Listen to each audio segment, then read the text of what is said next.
take in order to malign President Trump and everyone who supports him. But first, I want to address my recent appearance on The View to discuss my new book, Liars, Leakers, and Liberals, and the events that followed. Much has been said about what took place between me and Whoopi Goldberg, both on and off the set. Tomorrow night at 9 p.m., I will address everything that went down and set the record straight on my show, Justice. We hope you'll join us. But first, it was a busy week for President Trump and a frenzied week for everyone who hates him. Ever since President Trump took office, the left has been totally obsessed with all things Russia. But this week, following the president's meeting with Vladimir Putin, their Russia hysteria reached all new levels of crazy. Watch this. Did the president share classified information with Putin? Did the president take other steps beyond those that he took so publicly to undermine the security of the United States? This president is very happy making himself a client of Vladimir Putin. Who knows what they talked about behind closed doors? In intel language and parlance, the president is acting like he is the asset for Russia. We are in a 9/11 national emergency because our country is under attack, literally. There seems to be no rational explanation for President Trump's behavior. And so, millions of Americans are left wondering if Putin indeed has something over the president. Even worse, take a look at this. This was a blatant submission to a genuine foe of our country. Vladimir Putin has been invited to Washington. Perhaps Donald Trump will give him the keys to the city, or perhaps more importantly, the keys to some ballot boxes. I don't think it's extreme to use that treason word. It's, adhering to their enemies, giving them aid and comfort. I have no trepidation at all about assigning that treason word.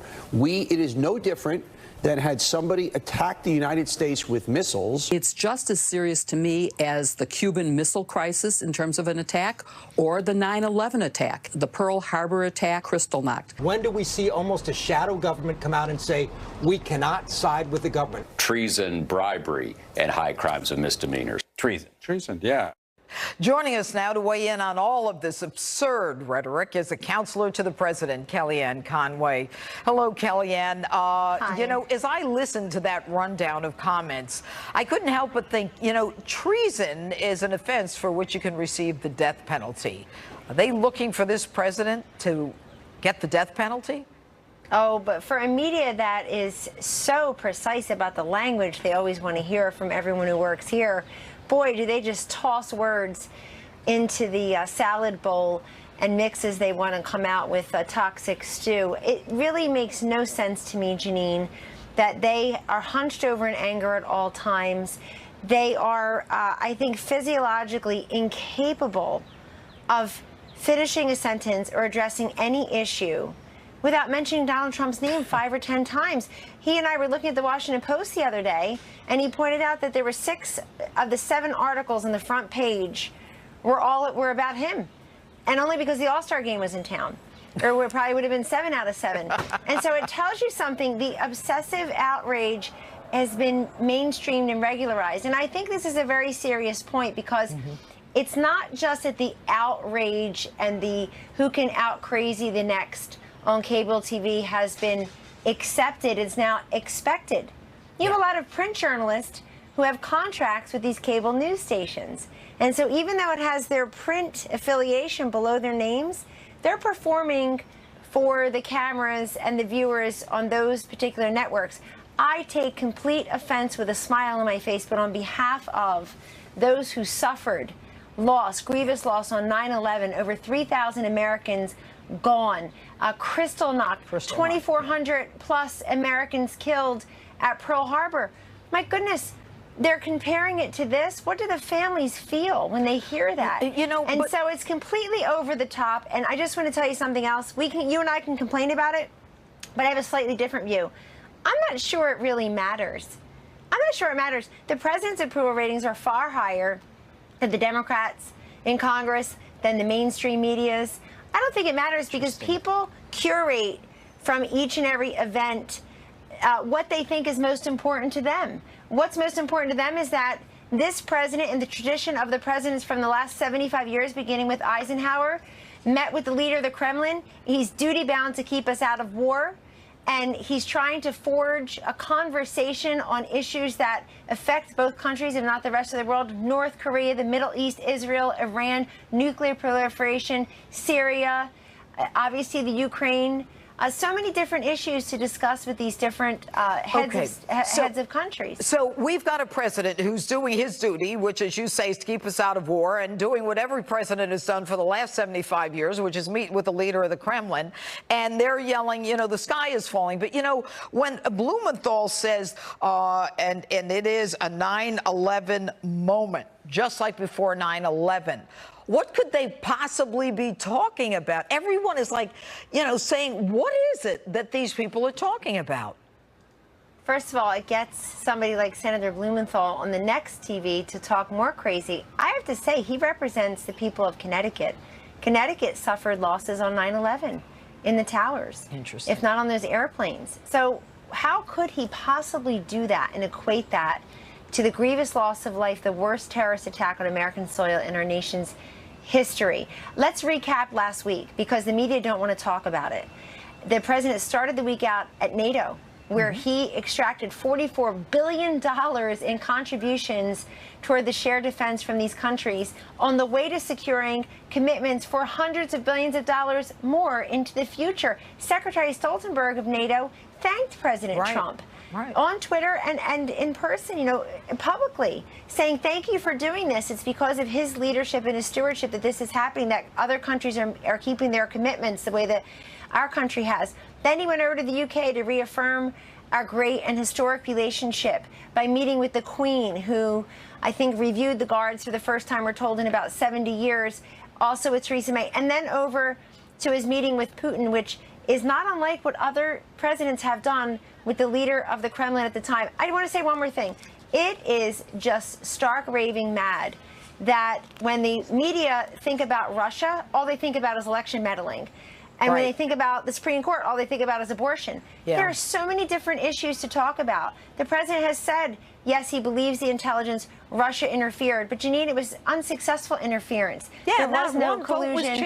It didn't. And Rod Rosenstein said that last week when he announced the indictments of the 12 Russians. He said there's no evidence that it affected a vote or swung the electoral outcome. Why doesn't the media say that? And why did Obama and Brennan and Clapper, the last two who are cable news pundits now, why did they bury the intelligence that they had? They had it in the fall of 2016. I was the campaign manager at the time. They never came to me and said, we want you to see this. They buried it because they thought she would win and Trump would lose. And then all of a sudden, it became a big deal in December and January to them. You know what? You know, they buried it because they were part of, you know, when they talk about meddling in the election, I think the intelligence community and the DOJ and the FBI was meddling in the election. Anyway, Kellyanne Conway, always good to get your take on all of this. Thank you so much. Thank you, Judge Janine. All right. And joining us now with more is the author of the book, Why We Fight, Fox News national security strategist Sebastian Gorka, and former Obama economic advisor Austin Goolsbee. All right, guys, I want to, you know, I'm not going to go over all the crazy again, because for anyone to compare the president doing what he did by meeting with the leader of the Kremlin to the Holocaust or Kristallnacht or treason or a 9/11 moment, they have to be out of their minds. But Austin, can you please tell me what they're thinking? We're all level-headed, smart people here. When Obama said, you know, tell Vlad I'll get back to him, you know, I'll have more flexibility, why didn't they flip out then? Well, look, the Obama question, a lot of people said a lot of very offensive things about President Obama, as you know. But they never said he should be charged with treason. In this, yeah, look, in this case, I think normally, I agree with you, people on the left and on the right can go too far. On the question of the summit, however, here it's not just the left. I noticed you did not play the Republican statements about what President Trump's summit achieved, which were extremely critical. They called him disgraceful. The Republicans One leading Republican official in Ohio resigned from the Republican Party. And so I don't think he resigned from the party. Wrong. No, you're wrong about that. He just resigned from his position. He says he's still a Republican.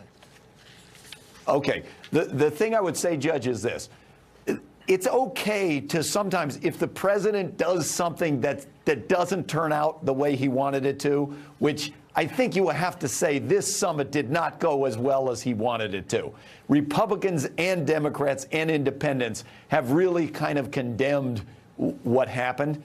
Okay. I think he should just say, look, hey, it didn't go how I wanted, and I'm going to do better the next time. How do rather we than know just try how to it went? defend it over and Sebastian over. Gorka, does he have it? Does Austin Goolsbee have any information that you don't? How do we know how it went?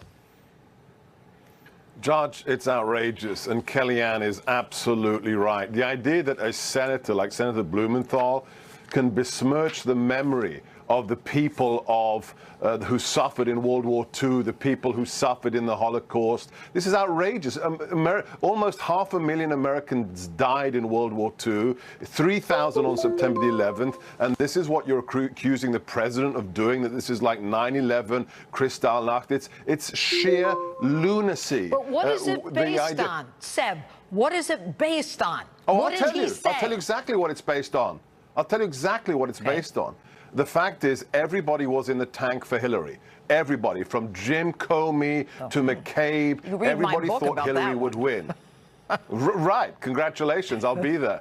Look, the fact is, for 70 years, the Soviets and then the Russians have been doing this. The left couldn't care less. The media couldn't care less. They only care now because Donald Trump won the election, and they're still psychologically unable to absorb the fact that he is president. And one more thing, Judge. FDR and Truman met with Stalin dozens of times behind closed doors.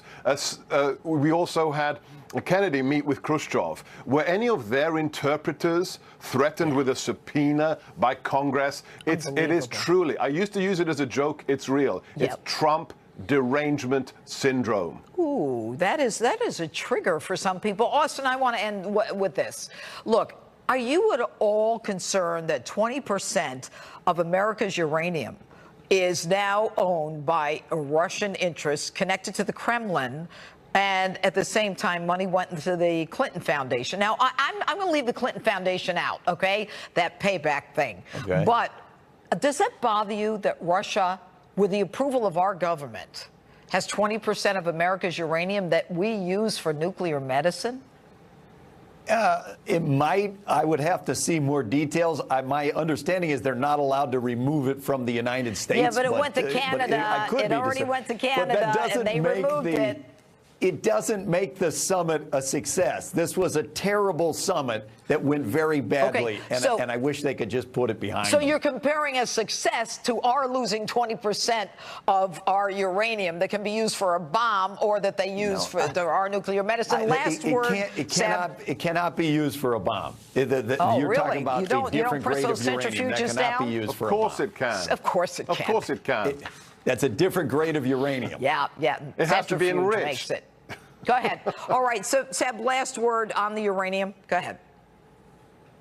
Yeah, all you have to do is enrich it. I mean, that's classic whataboutism. 20% of our uranium gets taken out of the country through Canada by the Russians. Right. Oh, but Donald Trump didn't have the best press conference. I mean, you could not. That is the most obscene and actually hilarious example of whataboutism I have ever seen in my life. It was your whataboutism. I didn't raise it. You did. All right, guys. Thanks so much. Coming up on this special edition of Hannity, Lou Dobbs, David Avella, Doug Schoen. Stay with us.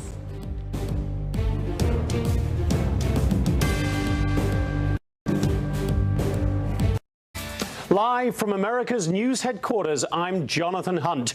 Tragedy in Branson, Missouri, as 17 die in a duck boat accident.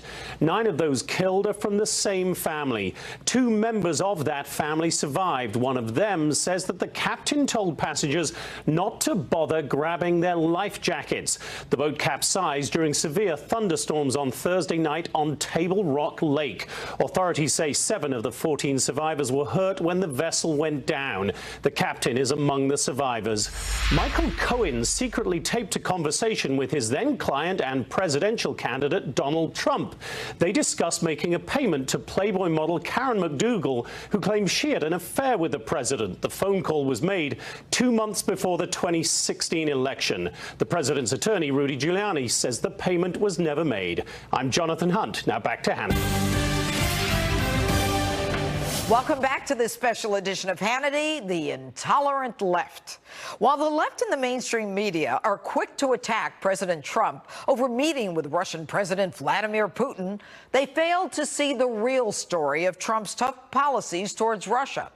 During an interview on CNBC, President Trump issued a stern warning to Putin if the relationship between the U.S. and Russia collapses. Watch this. Look at the sanctions I've put on. Look at the diplomats I threw out. Look at all of the things that I've done. Nobody else did what I've done. Obama didn't do it. Obama was a patsy for Russia. He was a total patsy. Look at the statement he made where he thought the mics were turned off, okay? The stupid statement he made. Nobody does a big deal about that. Getting along with President Putin, getting along with Russia is a positive, not a negative. Right. Now, with that being said, if that doesn't work out, I'll be the worst enemy he's ever had. But President Trump has not only issued warnings, he has a long track record of countering the malicious actions of Vladimir Putin. The president armed Ukraine, increased sanctions on Russia, increased funding to NATO, slapped severe financial restrictions on some of Vladimir Putin's closest allies, and authorized a counterattack on Putin-backed soldiers inside of Syria, killing hundreds. Remember, Russia's takeover of Crimea in the Ukraine, Putin's power grab in Syria, and the election meddling all happened on Obama's watch. Joining me now with a reaction from the Fox Business Network, Lou Dobbs. Good evening, Mr. Dobbs, and how are you this evening? Good to see you, Judge.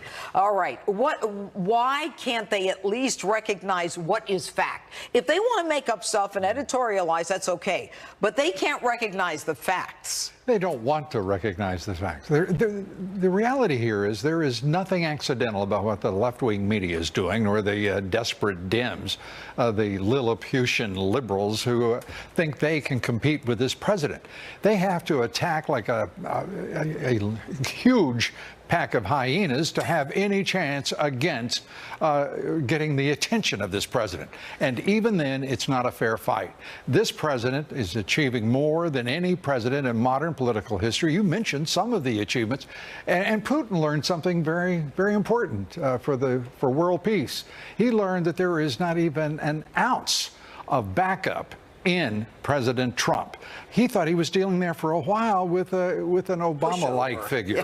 Yeah. And as soon as he did press in Syria, hundreds of his so-called patriotic Russians who were doing his bidding in Syria were dead on the battlefield. That's right.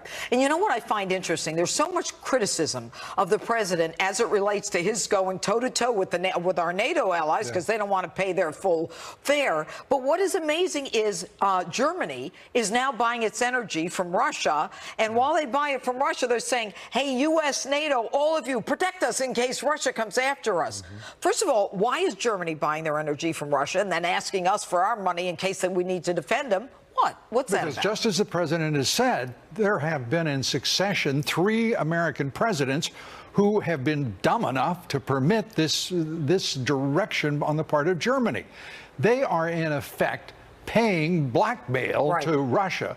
Vladimir Putin won't hit them with tactical nuclear weapons or whatever because he is getting a payment, whether it's for a pipeline, whether it is putting a chair on the board of a German chancellor on the chair of the pipeline.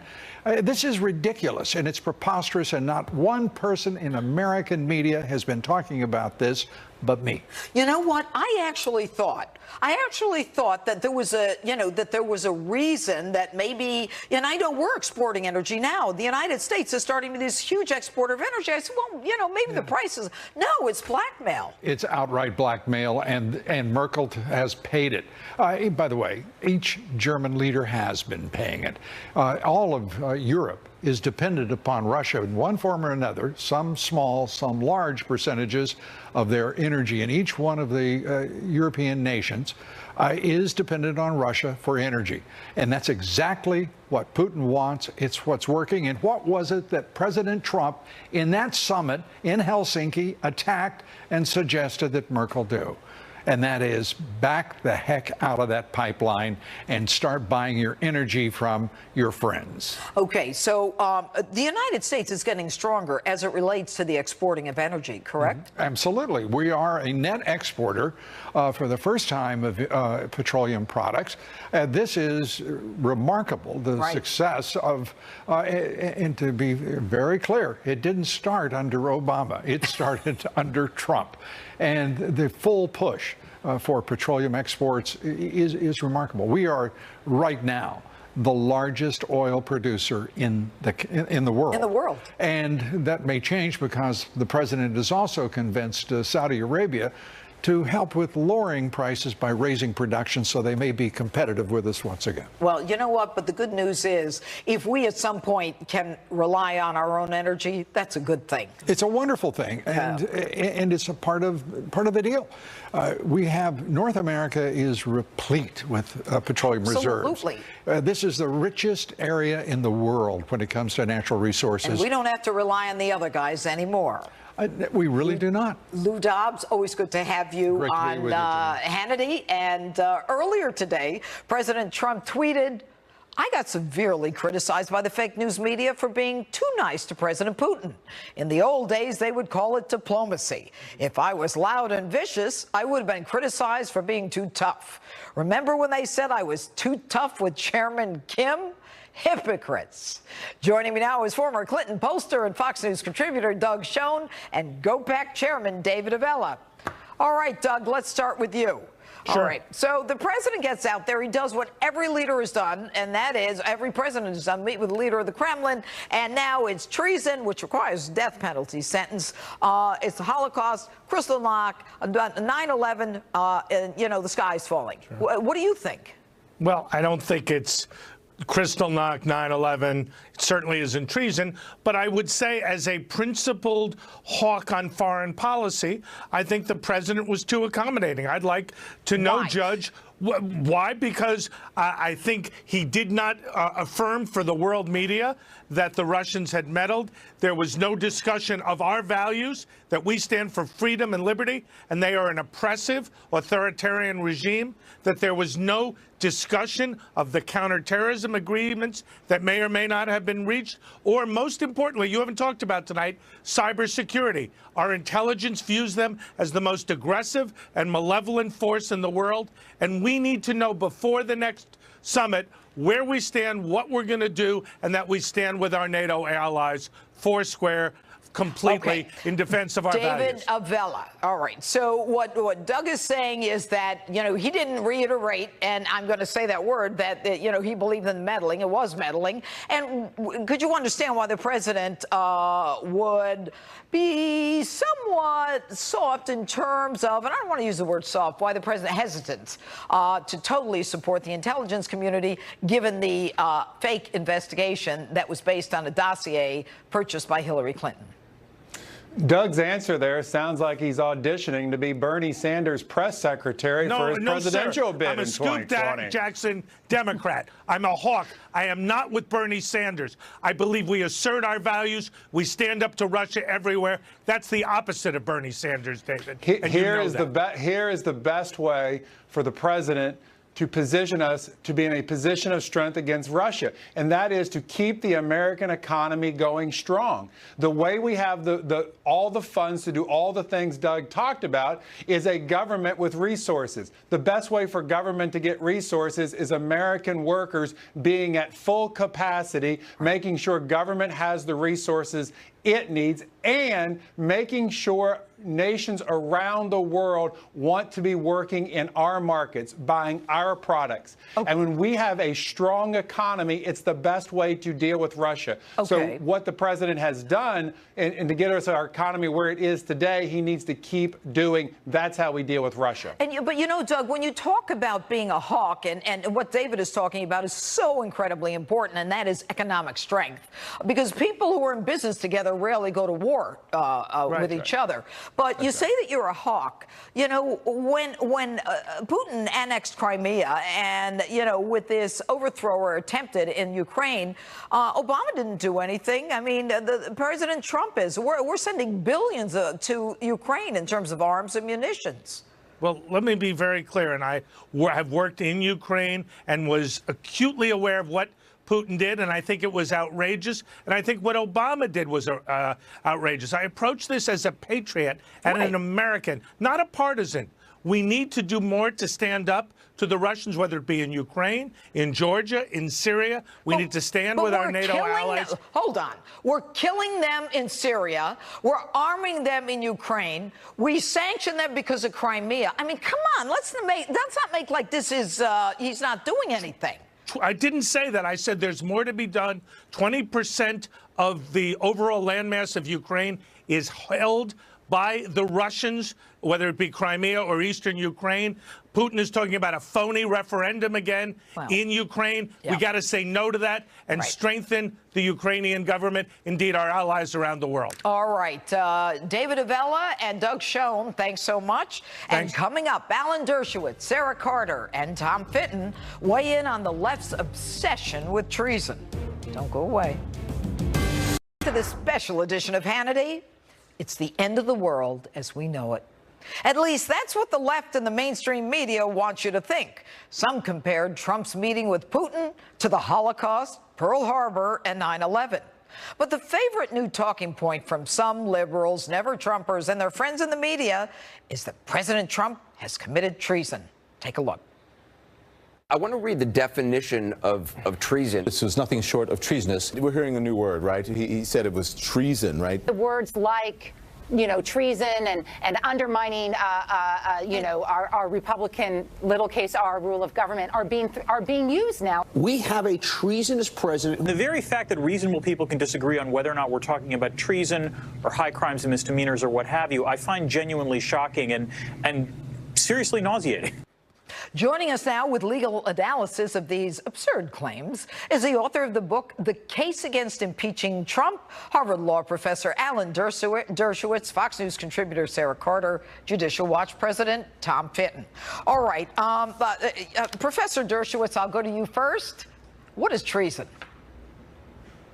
Treason is the only crime defined specifically in the Constitution. It shall consist only in levying war against the United States or in adhering to their enemies, giving them aid and comfort. Obviously, it's wartime. It's what Aaron Burr was accused of doing. It's what people who became Nazis and supported the Nazis and joined the Nazi regime were accused of doing. It's not what President Trump did, nor is it what President Franklin Delano Roosevelt did when he went to Yalta and sat down with Stalin and allowed him to control all of Eastern Europe.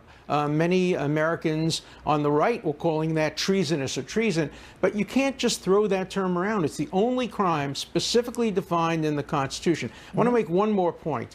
To compare what President Trump did to the Holocaust or to Kristallnacht is a form of Holocaust denial. Because what it suggests is that nothing more happened to the Jews than is happening today in America. It suggests there were no gas chambers, there were no killing fields, there was no plan to kill 6 million Jews. It's a disgraceful comparison. Well, and it just demeans the suffering that so many people went through during the Second World War. Professor, without a doubt, the pain of the Holocaust is still rippling through our society and the world as well it should. Of course. But Sarah Carter, I'll go to you. They also likened it to 9/11. 3,000 Americans were attacked on 9/11 and killed. What do these Democrats and the mainstream media, do they like laugh in a corner, or do they believe this? You know, what's so frightening, Judge Jeanine, is that I actually think they believe this. And at first it would seem laughable. I was thinking the first time I heard that, I thought, oh, is this a joke? Is this the crazy uncle in the corner? And then I kept hearing it over and over and over again. I mean, CNN dedicated nearly 8 hours to calling the president treasonous. It is punishable by death. Think about that. This is disinformation. This is a campaign against an administration that is so volatile and so dangerous. Look, if they're worried about Russia, they should be worried about themselves more, because the disinformation campaign that is coming across on the media and from the rhinos and from the Democrats is far more dangerous than what happened with Russia. Well, clearly, I mean, it is a hate campaign, Tom Fitton. And, you know, a year ago, you would ask for freedom of information on certain documents. Department of Justice comes back and says, no, no, no, no, no. So in February of this year, you actually file a lawsuit. I mean, you know, you followed through with this. Right. And now you're getting information, I believe, on the minimally corroborated dossier that we knew was a fake. And I believe that we're now finding out that that dossier was an essential part of the FBI's application for the warrant. Well, this is a big deal in the sense the FBI supposedly is going to give us, I would presume, redacted materials about the FISA application, which this DNC Clinton dossier was used to support. So we're going to get these FISA application warrants, or at least versions of them, that have been denied to the American people thus far. And it's been a year. The cover-up's beginning to end, and we'll see just how far the deep state's willing to go in terms of showing exactly the abuses it engaged in to target Trump. Remember, the allegation by Devin Nunes' intelligence committee was that there would be no FISA warrants, there'd be no spying on the Trump team, but for Hillary Clinton's dossier that was laundered into the DOJ and FBI through Bruce Orr, through the State Department, Cindy Blumenthal, you name it. So this could be a big deal. Well, we don't know. We were supposed to get the documents today. We haven't even gotten them yet. Right. I saw that you were supposed to get it today. But everything that you've been doing, Tom Fitton, has been a big deal by getting information that Congress can't get. But I'm going to go to you, Professor Dershowitz. Now, let's assume that Tom Fitton ends up getting information that proves that the dossier was totally an essential part of the warrants, and that we know that Hillary Clinton paid for it. Where do we go from there legally? What happens? Well, there's a case called Franks versus Maryland, which says that if a warrant, it didn't deal with a national security warrant, it's even worse if it's a national security warrant, because that's done ex parte, and the court is supposed to be able to trust the people who are bringing it to them. But if it's based on misinformation or failure to provide essential information, the entire warrant can be thrown out, and then you get to the issue of fruit of the poisonous tree. And it's just not clear what it would do to the ongoing investigation. You know, in my book, The Case Against Impeaching Trump, I follow through this whole analysis of what would happen if, in the event, we had a situation like that. And we have to get back to the point of treason as well. You know, treason is an impeachable offense. Yes, it's punishable by death. But the only people who commit treason and the only people who are subject to impeachment are people who actually join forces militarily with our enemies and help them during time of war. People like Ezra Pound, people like the woman who broadcast to Americans, people who Benedict Arnold. But treason is not something that can be used against the president. They used to do that in England, but they don't do it in America. Sarah Carter, what are your sources telling you about the information that may be released to Tom Fitton? Well, once this information comes out, I have been told by numerous sources that the answers will be revealed, and it's going to be explosive. And this is the reason why, Judge Jeanine, the House Intelligence Committee and the other committees want the release of those documents. They don't want to allow the DOJ to continue hiding this from the American public. And Tom Fitton, just a few seconds. You know, Congress wants it. They don't want DOJ to hide it, as Sarah Carter just said. But you're the only guy getting it. So my hat's off to you. But I'm not wearing a hat. Well, you know, you got to go to court. Congress doesn't go to court. Come on, Congress, join us. All right. Professor Alan Dershowitz, Sarah Carter, Tom Fitton, thanks so much for being with us. And still to come, Florida AG Pam Bondi and Tammy Bruce. They're going to weigh in on how the left is targeting pro-Trump supporters all over the country. That and more is this special edition.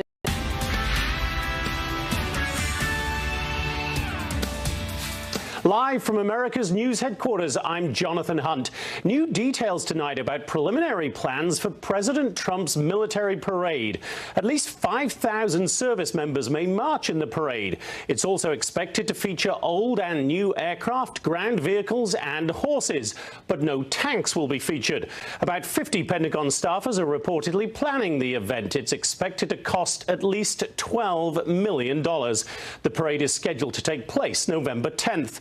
The FDA issued a warning today about a synthetic marijuana laced with rat poison. It's also known as spice or K2 and has sickened hundreds in 10 states and killed several others. Washington, D.C. is the latest city to issue a warning. More than 200 cases of people becoming ill have been linked to the drug since Saturday. I'm Jonathan Hunt. Now back to Hannity.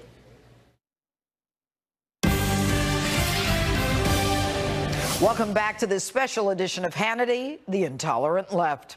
Yesterday, anti-Trump protesters gathered outside of Democratic Congresswoman Maxine Waters' Los Angeles office, where they burned and stomped on an American flag while chanting, "America was never great." They had gathered because a far-right group had also planned a protest at the same location.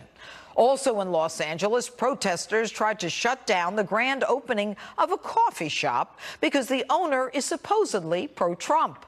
The owner's daughter said it was very scary. There was a lot of people protesting outside wearing masks, and they threw a significant amount of feces at our windows. It's becoming more common for Republicans, including members of the Trump administration, to be harassed in public. Here are just some of the examples. I was asked to leave a restaurant this weekend where I attempted to have dinner with my family. My husband and I politely left and went home. I was asked to leave because I work for President Trump. 3 huge guys came up and started probably an inch from my face, screaming at me every word in the book, cursing as loud as they could. Homeland Security Secretary Kirsten Nielsen is in a Mexican restaurant of all places.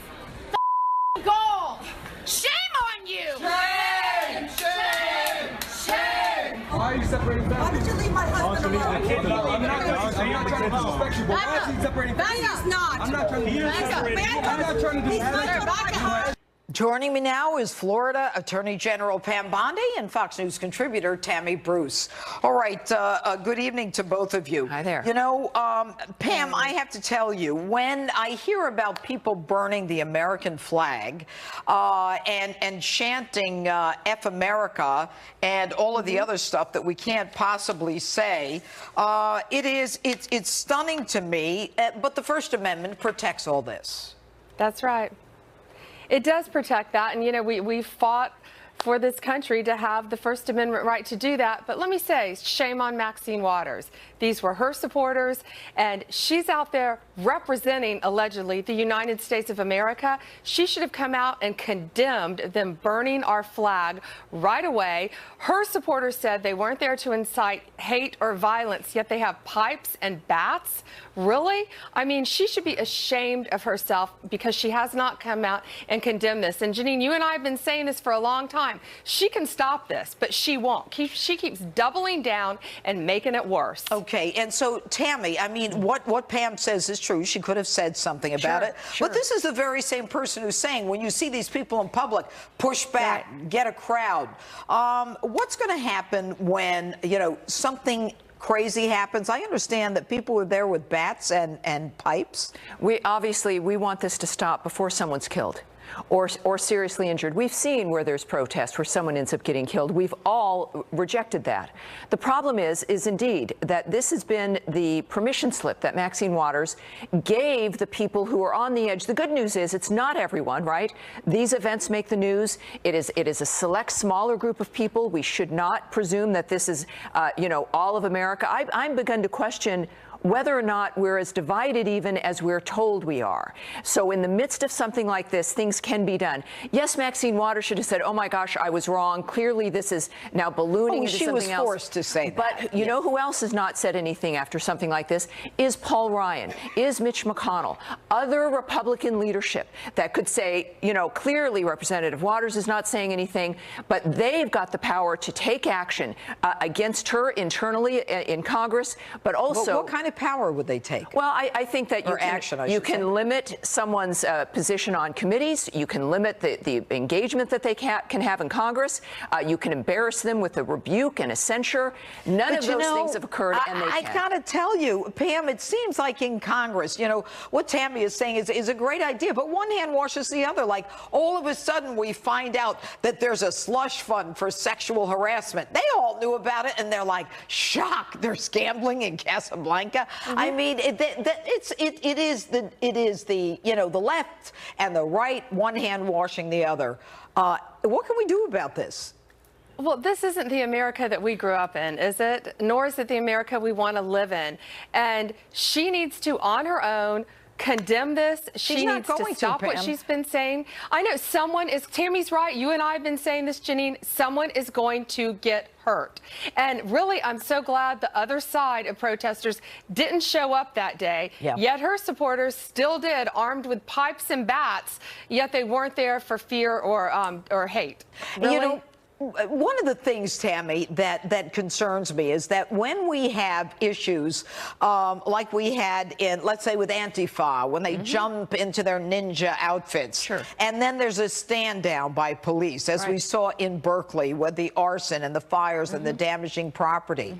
The stand down by police, what can we do about that? Well, I think the public conversation is important. We've got to shame that kind of behavior. We've got to point it out. We've got to make sure people know what cities are doing what, and there needs to be a public shaming. But also, may I suggest, and I'm not a big fan of hate crimes. A crime is a crime, but you've got action here where yes, you've got the First Amendment when it comes to expressing your opinion. That does not include protection for violence or vandalism or terroristic threats or anything like that. What if, in fact, there were serious repercussions to that kind of action? We know that the charges were dropped on all of the rioters at the Trump inauguration, the Antifa and others. Perhaps it's about adding that kind of action as an additional hate crime. If you attack people because of their political beliefs, yell and speak all you want. Physical violence